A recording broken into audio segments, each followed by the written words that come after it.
He was abandoned as a child, raised in a broken orphanage, yet 30 years later he rolled into that same street, behind the wheel of a Rolls Royce.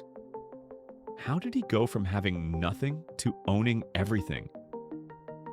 This is the unbelievable journey of Daniel K., a boy who grew up with no parents, no support, and no idea where his next meal would come from. But through heartbreak, hustle, and one risky financial move, he built a fortune that even his bullies couldn't ignore. Daniel's first memory was of being left at the doorstep of a rundown orphanage in Detroit, in the middle of a storm. No note, no goodbye, just rain and silence. He was 5. The orphanage wasn't a home, it was a battlefield. Roaches crawled across cracked floors. Kids fought over food, and the staff? Let's just say they weren't there out of kindness.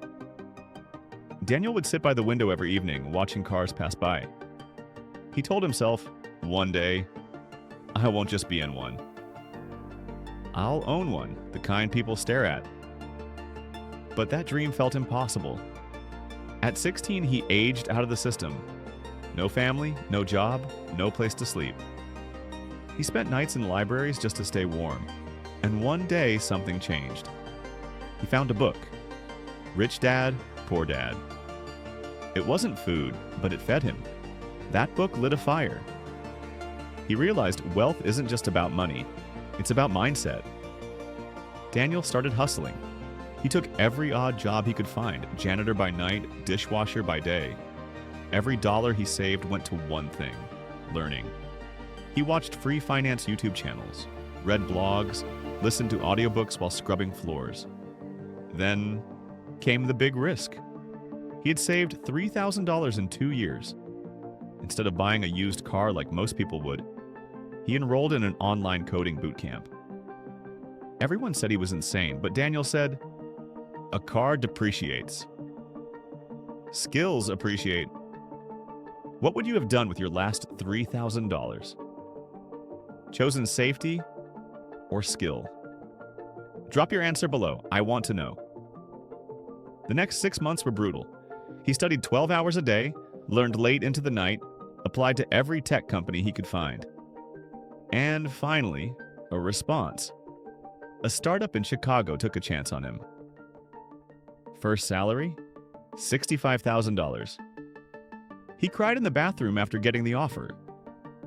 For the first time, he wasn't surviving, he was living. Over the next few years, he moved from one job to the next, each time doubling his income. But Daniel didn't spend like the others. While friends bought new sneakers, he was buying stocks. While coworkers upgraded apartments, he was investing in index funds. He followed the 70-30 rule. Live on 30%, invest the rest. Even when he made 6 figures, he lived like he was still broke. 5 years in, Daniel started building his own software tools and monetizing them. He launched a budgeting app for teens. It flopped. Then a freelancer tracking tool. It failed too. But on the 3rd try, he struck gold. A no-code platform for small business websites. It blew up on Product Hunt. Within a year, his tool was generating $25,000 per month in revenue. He'd never seen that much money in his life. He didn't spend it, he scaled it. 2 years later, he sold the company to a larger SaaS firm for $3.7 million.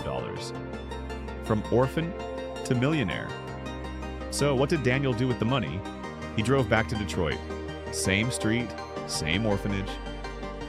But this time, he pulled up in a custom white Rolls Royce Ghost. Not to flex, but to give. He donated $250,000 to rebuild the facility, turned it into a tech learning center, and launched a scholarship for foster kids who want to get into tech. And then he parked outside the same cracked window he used to stare through and cried.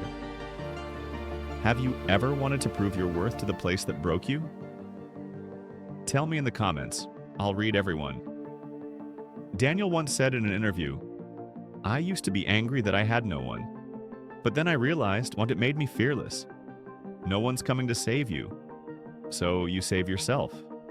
And then go save others. Do you think Daniel made the right choice spending his last $3,000 on learning instead of a car? I'm curious what you'd have done. Comment below. If this story inspired you, hit that like button and subscribe for more real stories that prove your past doesn't define your future. And if you've ever made a financial decision that changed your life, drop it in the comments. Let's build a community where money meets meaning.